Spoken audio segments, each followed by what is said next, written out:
রাষ্ট্রের বিভিন্ন ক্ষেত্রে সংস্কার প্রশ্নে রাজনৈতিক দলগুলোর সঙ্গে ঐকমত্যে পৌঁছাতে জাতীয় ঐকমত্য কমিশনের দ্বিতীয় পর্যায়ের দ্বিতীয় দিনের বৈঠক চলছে। সকাল 11:30টায় রাজধানীর ফরেন সার্ভিস একাডেমিতে এই বৈঠক শুরু হয়। বৈঠকে বিএনপি, জামায়াত ও এনসিপি সহ 30টি রাজনৈতিক দল অংশ নেয়। আজ সংবিধানের 70 অনুচ্ছেদ, নিম্নকক্ষে নারীর আসন, তত্ত্বাবধায়ক সরকার, সংসদের স্থায়ী কমিটি নিয়ে আলোচনা হবে বলে জানিয়েছেন জাতীয় ঐকমত্য কমিশনের সহসভাপতি অধ্যাপক আলী রিয়াজ। এই সময় তিনি জুলাইয়ের মধ্যেই জুলাই সনদ হবে বলে অঙ্গীকার ব্যক্ত করেন। ওয়ালটন আবারও মিলিয়নিয়ার অফারে ওয়ালটন ফ্রিজ কিনে আপনিও হয়ে যেতে পারেন মিলিয়নিয়ার। এই মুহূর্তে ফরেন সার্ভিস একাডেমিতে আছেন রিপোর্টার শফিকুল ইসলাম। আমরা সরাসরি চলে যাচ্ছি তার কাছে।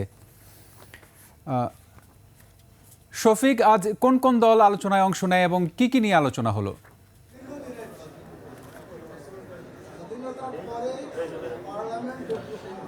ধন্যবাদ। আজকের যে দ্বিতীয় দফার দ্বিতীয় দিনের যে ঐকমত্য কমিশনের সঙ্গে বৈঠক, সেই বৈঠকটি শুরু হয়েছে সকাল 11:30টার দিকে এবং এই বৈঠকে বিএনপি, জামাত, এনসিপি সহ 30টি রাজনৈতিক দল অংশ নিয়েছে এবং তাদের যে আজকের যে এজেন্ডা সুনির্দিষ্ট 4টা বিষয় তারা আলোচনা করছেন।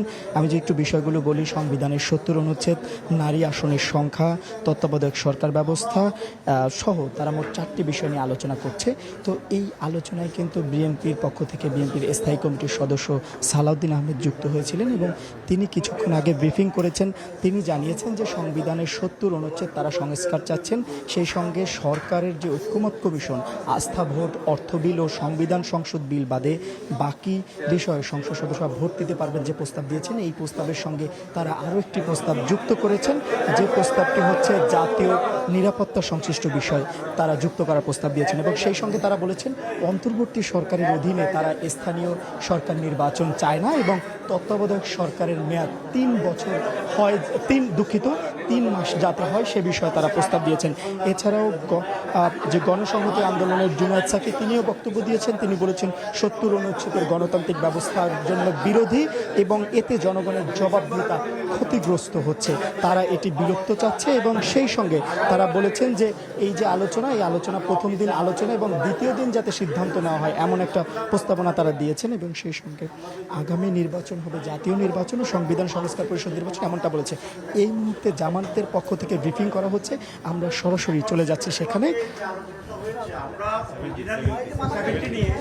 আমাদের যে আলোচনাটা হয়েছে, আমরা অরিজিনালি যখন জবাব দিয়েছি এবং আমাদের ওপিনিয়ন দিয়েছিলাম, সেখানে 3টা বিষয়ের উপরেই আমরা কথা বলেছিলাম।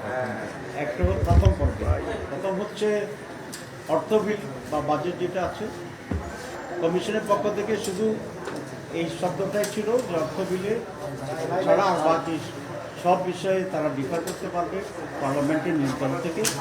কিন্তু আমরা বলেছি না, আরও 2টা বিষয় আমরা যোগ করে তখন জবাব দিয়েছিলাম। একটা হচ্ছে অর্থ বিল, এরপরে ছিল আপনার সংবিধান সংশোধন ইস্যুটা,